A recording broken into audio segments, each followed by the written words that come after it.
It is often cited as the single greatest tragedy in the history of human thought, a fire, or perhaps a series of fires, that turned the collective memory of our species into ash.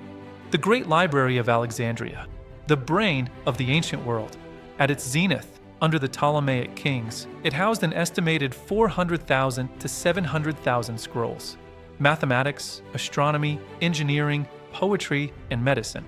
When it fell, victim to the siege of Julius Caesar in 48 BC, religious zealotry under Theophilus, and centuries of administrative neglect, humanity suffered a traumatic brain injury, a case of collective amnesia that would last a millennium. But what if the flames never caught? What if the scrolls remained shelved, copied, and studied? As a historian, when I look at the mathematics and engineering already present in 1st century Alexandria, the conclusion is not just optimistic, it is startling. We are not just talking about saving lost plays or poetry. We are talking about a timeline where the Industrial Revolution happens, not in 18th century Britain, but in ancient Rome. Meet the Yalopile, invented by Hero of Alexandria in the 1st century AD. In our timeline, it was dismissed as a temple toy, a parlor trick to amuse the elite. But in the shelves of the library, there were treatises on pneumatics and piston mechanics that were lost to time. History tells us the Romans didn't industrialize because slave labor was too cheap. There was no economic incentive. But if the library survives, the intellectual friction changes. Hero's steam engine meets the Roman Empire's superior metallurgy and road systems.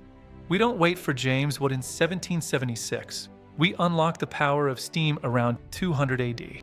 Imagine a Roman Empire that effectively solves the problem of distance. The empire collapsed largely because it was too big to manage. It took weeks to send a message or move an army. With steam locomotives moving grain and legions from Egypt to Britannia in days, the empire stabilizes.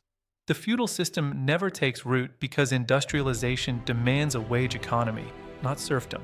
The collapse of the West simply never happens. But the loss wasn't just mechanical, it was cosmic. Decades before the library burned, Eratosthenes had calculated the circumference of the Earth with frightening accuracy, missing the true figure by only a few hundred kilometers. More importantly, the astronomer Aristarchus had proposed the heliocentric model, that the Earth revolves around the Sun 1,700 years before Copernicus. In our history, his works were mostly lost, and humanity reverted to the incorrect Earth-centered model. If the library stands, the geocentric mistake dies in the crib. We understand our place in the universe, with accurate longitude and latitude derived from Alexandrian star charts. We don't wait until 1492 to cross the Atlantic. The Americas are integrated into the global trade network by the year 500 AD.